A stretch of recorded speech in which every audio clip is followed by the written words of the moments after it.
இறையேசுவில் எனக்கு பிரியமான சகோதர சகோதரிகளே, இன்று நம் தாயாம் திரு அவையானது புனித பிரான்சிஸ் சவேரியார் மறைப்பணியாளர், இந்தியாவின் பாதுகாவலர் பெருவிழாவை கொண்டாடி மகிழ்கிறது.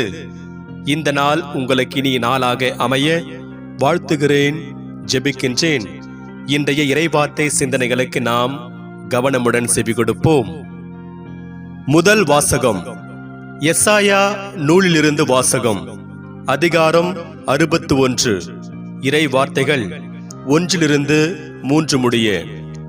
ஆண்டவராகிய என் தலைவரின் ஆவி என்மேல் உளது, ஏனெனில் அவர் எனக்கு அருள் பொழிவு செய்துள்ளார். ஒடுக்கப்பட்டோருக்கு நற்செய்தியை அறிவிக்கவும், உள்ளம் உடைந்தோரை குணப்படுத்தவும், சிறைப்பட்டோருக்கு விடுதலையை பறைசாற்றவும், கட்டுண்டோருக்கு விடிவை தெரிவிக்கவும் என்னை அனுப்பியுள்ளார்.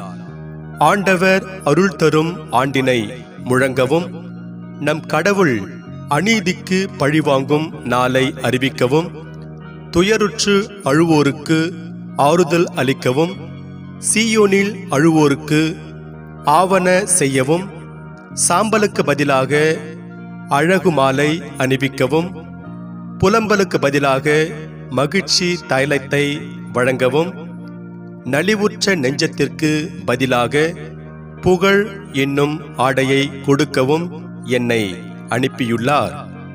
நேர்மையின் தேவதாருகள் என்றும், தாம் மாட்சியுறுமாறு ஆண்டவர் நட்டவை என்றும் அவர்கள் பெயர் பெறுவர்.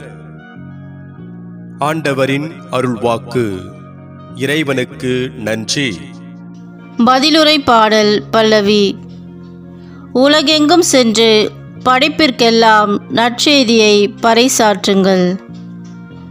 கடவுளே, அரசருக்கு உமது நீதி தீர்ப்பை வழங்கும். ஆற்றலையும் அழியும் அரச மைந்தரிடம் உமது நீதி விளங்க செய்யும். பல்லவி. உலகெங்கும் சென்று படைப்பிற்கெல்லாம் நற்செய்தியை பறைசாற்றுங்கள்.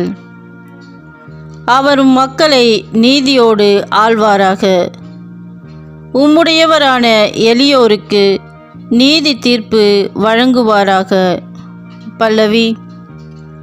உலகெங்கும் சென்று படைப்பிற்கெல்லாம் நற்செய்தியை பறைசாற்றுங்கள். இரண்டாம் வாசகம். திருத்தூதர் பவுல் கொரிந்தியருக்கு எழுதிய முதல் திருமுகத்திலிருந்து வாசகம். அதிகாரம் 9. இறை வார்த்தைகள் 16-19 மற்றும் 22-23 முடிய.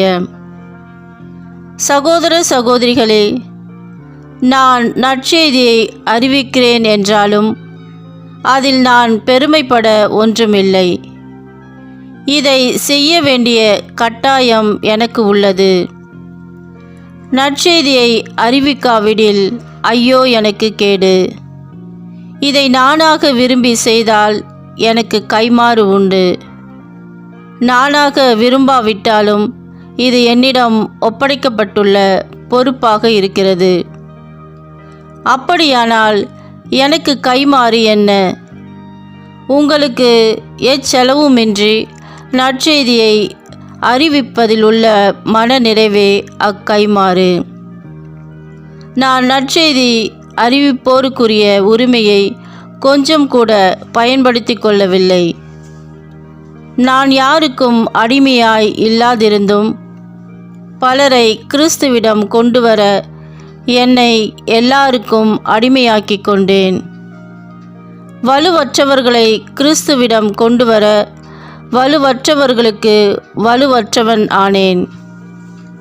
எப்படியாவது சிலரையேனும் மீட்கும்படி நான் எல்லாருக்கும் எல்லாம் ஆனேன். நற்செய்தியால் வரும் ஆசியில் பங்கு பெற வேண்டி நற்செய்திக்காக எல்லாவற்றையும் செய்கிறேன். ஆண்டவரின் அருள்வாக்கு. இறைவனுக்கு நன்றி. அல்லேலூயா, அல்லேலூயா. நீங்கள் போய் எல்லா மக்களினத்தாரையும் சீடராக்குங்கள். இதோ உலகம் முடியும் வரை என்னாலும் நான் உங்களுடன் இருக்கிறேன் என்கிறார் ஆண்டவர். அல்லேலூயா. ஆண்டவரே, நற்செய்தியை தகுந்த விதத்தில் எடுத்து சொல்ல என் உள்ளத்தையும் உதட்டையும் தூய்மையாக்கும். ஆண்டவர் உங்களோடு இருப்பாராக, உம் ஆன்மாவோடும் இருப்பாராக. தூய மார்க் எழுதிய பரிசுத்த நற்செய்தியிலிருந்து வாசகம். ஆண்டவரே, மாட்சி உமக்கே. மார்க் நற்செய்தி அதிகாரம் 16, இறை வார்த்தைகள் 15 20 முடிய. அக்காலத்தில் இயேசு 11 தோன்றி உலகெங்கும் சென்று படைப்பிற்கெல்லாம் நற்செய்தியை பறைசாற்றுங்கள். நம்பிக்கை கொண்டு திருமுழுக்கு பெறுவோர் மீட்பு பெறுவர், நம்பிக்கையற்றவரோ தண்டனை தீர்ப்பு பெறுவர். நம்பிக்கை கொண்டோர் பின்வரும் அரும் அடையாளங்களை செய்வர். அவர்கள் என் பெயரால் பேய்களை ஓட்டுவர், புதிய மொழிகளை பேசுவர், பாம்புகளை தம் கையால் பிடிப்பர், கொல்லும் நஞ்சை குடித்தாலும் அது அவர்களுக்கு தீங்கிழைக்காது. அவர்கள் உடல் நலமற்றோர் மீது கைகளை வைக்க அவர்கள் குணமடைவர் என்று கூறினார். இவ்வாறு அவர்களோடு பேசிய பின்பு ஆண்டவர் இயேசு விண்ணேற்றமடைந்து கடவுளின் வலப்புறம் அமர்ந்தார். அவர்கள் புறப்பட்டு சென்று எங்கும் நற்செய்தியை பறைசாற்றினர். ஆண்டவரும் உடனிருந்து செயல்பட்டு நிகழ்ந்த அரும் அடையாளங்களால் அவர்களுடைய வார்த்தையை உறுதிப்படுத்தினார். ஆண்டவரின் அருள்வாக்கு. கிறிஸ்துவே உமக்கு புகழ். நற்செய்தி வாக்கினால் என்னுடைய பாவங்கள் அகல்வதாக. ஆமென். இறையேசுவில் எனக்கு பிரியமான சகோதர சகோதரிகளே, இன்று நம் தாயாம் திரு அவையானது புனித பிரான்சிஸ் சவேரியார் மறைப்பணியாளர், இந்தியாவின் பாதுகாவலர், இந்தியாவின் பெருவிழாவை கொண்டாடி மகிழ்கிறது. தென் மாவட்ட கடற்கரை பகுதிகளில் பெரிய தகப்பன் என்று அன்போடு அறியப்படும் புனித பிரான்சிஸ் சவேரியாரின் திருநாளை நாம் இங்கு கொண்டாடுகிறோம். ஏப்ரல் 7, 1506 ஸ்பெயின் நாட்டில் பிறந்து 1530 முதல் 1534 வரை விரிவுரையாளராக பணிபுரிந்தபோது புனித இஞ்ஞாசியார் மேற்கோள் காட்டிய நற்செய்தி வார்த்தைகளை ஒருவர் உலகமெல்லாம் ஆதாயமாக்கிக் கொண்டாலும் அவர் தன் ஆன்மாவை இழப்பாராகில் அதனால் அவருக்கு வரும் பயன் என்ன என்று கேட்டு மனம் மாறி தன் பணியை துறந்துவிட்டு இயேசு சபையில் அருட்பணியாளராக மாறி ஆப்பிரிக்கா, ஆசியா கடற்கரைகளில் நற்செய்தி பணி செய்து டிசம்பர் 3 1552 உயிர் துறந்தார். ஏறக்குறைய 38,000 கடல் மைல்கள் பயணம் செய்துள்ளார் இவர். புதிய மொழி, புதிய பண்பாடு, புதிய கலாச்சாரம், புதிய உணவு பழக்கம் என அனைத்தோடும் தன்னை ஒன்றிணைத்துக் கொண்டார். அதற்கு ஒரே காரணம், இவர் நம்பிய இயேசு கிறிஸ்து ஒருவரே. இவருடைய நல்லுடல் இன்றும் அழியாமல் கோவாவில் பாதுகாக்கப்பட்டு வருகிறது. இன்றைய 2ஆம் வாசகத்தில் புனித பவுல் நற்செய்தி அறிவிக்க தான் கொண்டுள்ள பொறுப்பு பற்றி கொரிந்து நகர திருச்சபைக்கு எழுதுகிறார். எனக்கு கைமாறி என்ன? உங்களுக்கு எச்செலவுமின்றி நற்செய்தியை அறிவிப்பதிலுள்ள மன நிறைவே அக்கைமாறு. எப்படியாவது ஒரு சிலரையேனும் மீட்கும்படி நான் எல்லாருக்கும் எல்லாமானேன் என்று முதல் கொரிந்தியர் கடிதத்தில் 9ஆம் அதிகாரம் 16 19 முடிய மற்றும் 22 23 முடிய சொல்கிறார். பவுலின் வார்த்தைகளில் 2 விடயங்களில் முக்கியமாக தெரிகிறது. ஒன்று, நற்செய்தி அறிவிப்பதிலுள்ள மனநிறைவு. வழக்கமாக நாம் நன்றாக சாப்பிட்டால், நல்ல நண்பர் ஒருவரை பார்த்தால், நல்ல திரைப்படம் ஒன்று பார்த்தால், நல்ல புத்தகம் ஒன்று படித்தால் நம் மனம் ஒருவித நிறைவு கொள்கிறது. ஆனால் தூய பவுலுக்கு இவையெல்லாம் நிறைவு தருவதாக தெரிவதில்லை. நற்செய்தி அறிவிப்பதிலுள்ள மன நிறைவு, கடலில் புயலில் பயணம் செய்து, சாலைகளில் நடந்து, பல துன்பங்களை எதிர்கொண்டு, பசியோடும் தாகத்தோடும் இருந்து கொண்டு நற்செய்தி அறிவித்த தூய பவுலுக்கு சோர்வு வரவில்லை. ஆனால் மன நிறைவு வருகிறது. எப்படி?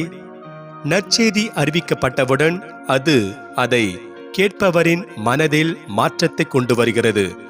அதை நினைக்கும்போதுதான் தூய பவுல் மன நிறைவு கொள்கிறார்.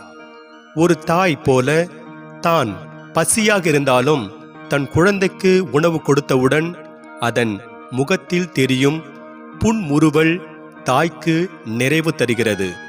தான் சோர்வாக இருந்தாலும் தன் வகுப்பில் இருக்கும் மாணவ மாணவியர் அறிவு பெறுகிறார்கள் என்ற எண்ணம் ஆசிரியருக்கு நிறைவு தருகிறது. இவ்வாறாக தன் குறைவிலும் அடுத்தவரின் நிறைவு கண்டு நிறைவு அடைகிறார் தூய பவுல். இரண்டாவது, எல்லாருக்கும் எல்லாம் ஆனேன்.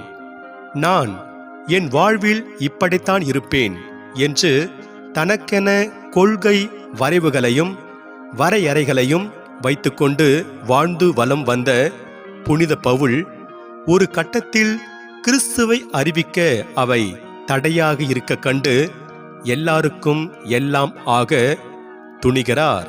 புனித சவேரியாரிலும் நாம் மேற்காணும் இந்த இரண்டு விடயங்களையும் பார்க்கிறோம். இன்றைய நற்செய்தி வாசகத்தில் நம்பிக்கை கொண்டோர் செய்யும் அரும் அடையாளங்களை பட்டியலிடுகிறார் இயேசு. அவர்கள் என் பெயரால் பேய்களை ஓட்டுவர், புதிய மொழிகளை பேசுவர், பாம்புகளை தம் கையால் பிடிப்பர், கொல்லும் நஞ்சை குடித்தாலும் அது அவர்களுக்கு தீங்கிழைக்காது. அவர்கள் உடல் நலமற்றோர் மீது கைகளை வைக்க அவர்கள் குணமடைவர் என்று மார்க் நற்செய்தியில் 16ஆம் அதிகாரம் 15 20 முடிய வாசிக்க கேட்டோம். புதிய இடத்தில் மினரல் வாட்டர் குடிச்சாலோ 4 நாள்களுக்கு தொண்டை கட்டிக்கொள்கிறது. இயேசு சொல்லும் இந்த அரும் அடையாளங்கள் புனித சவேரியார் வாழ்வில் நடந்தன என்று சொல்லலாம். எல்லாவற்றிலும் மேன்மை, இது ஒன்றே சவேரியாரின் விருது வாக்காக இருந்தது. மேன்மையானவற்றை நாடவும் மேன்மையானவற்றை நோக்கி நடக்கவும் சவேரியார் நம்மை உந்தித் தள்ளுவாராக. இறைவன் உங்கள் அனைவரையும் நிறைவாக ஆசீர்வதிப்பாராக. ஆமென்.